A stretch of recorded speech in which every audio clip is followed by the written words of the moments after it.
Hey, host homes and shepherds. I just wanted to come to you and give you a quick video to give you some last minute instruction or clarification, any of that kind of stuff. But first of all, I just want to say thank you.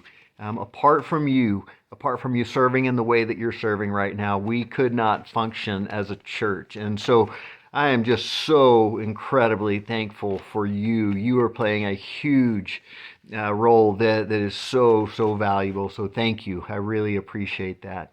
I've got a cheat sheet here that I'm going to look at just to make sure I don't forget anything. But I just wanted to run through a few questions that you may have and potential answers on these.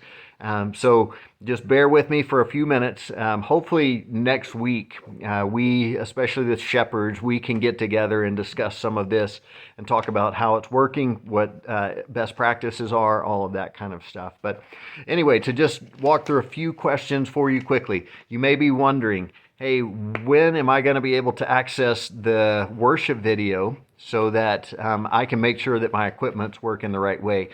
We are working on that right now, and so I am guessing by 5:30 today it will be on YouTube. So I would say test it on your system, on your TV through YouTube. And then if you prefer Facebook, in the morning we will have a premiere. The video will premiere at 9:45. So we're encouraging people to get to homes at 9:30. That's kind of our start time. But the video, we are not actually starting on Facebook until 9:45 to allow people a chance to get in, get set up, all of that kind of stuff. All right. You may get questions as a host home or a shepherd about what about children?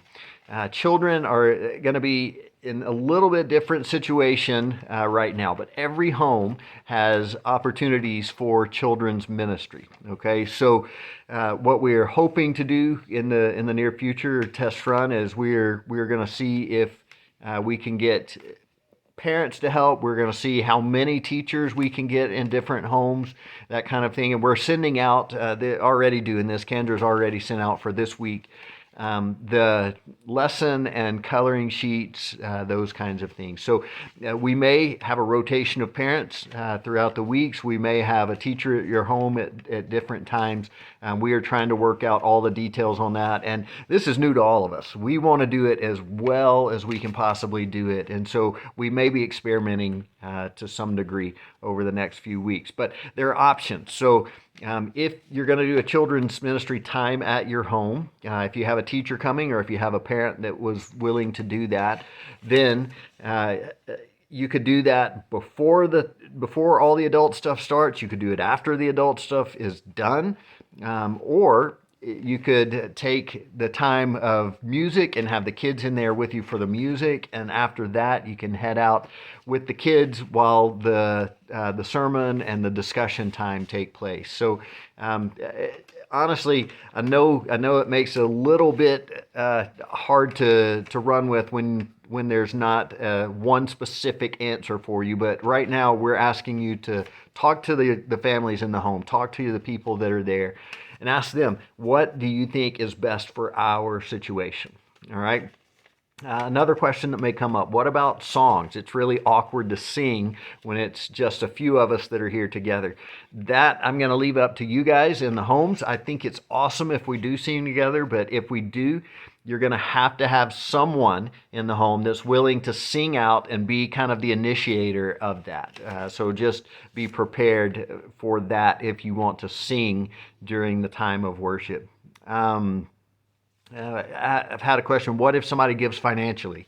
If somebody wants to give financially, they can give it to the shepherds in the homes, and I will connect with you guys, and we can exchange that on Monday, or if it's easier for you to stick it in the mail, whatever, we can work that out. But I would just say, if someone wants to give, have them give it to whoever is the shepherd in your home.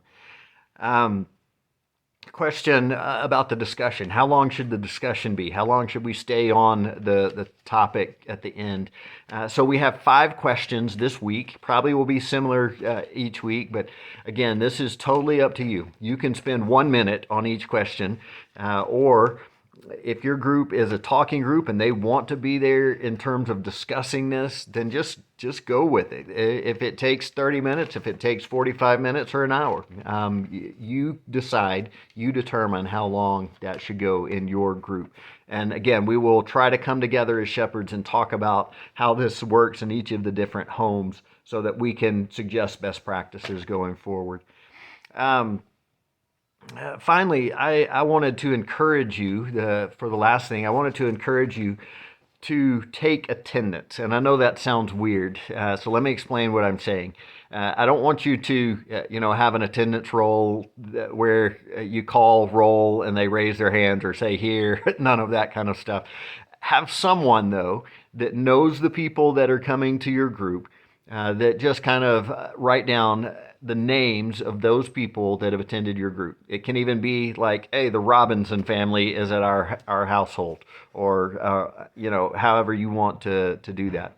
The reason I'm asking for this is not just so that we can know numbers, but the reason I'm asking this is because we want to be able to follow up with people that have not landed in a home. So I really want to see who's in what homes this weekend so that we can start to follow up with people from there. So I hope that's helpful. If you have other questions, feel free to text me, call me, reach out, however you need to, and we will do whatever we can to help you out. Thank you again. So incredibly thankful for you. And I can't wait to hear what God does in your homes this weekend.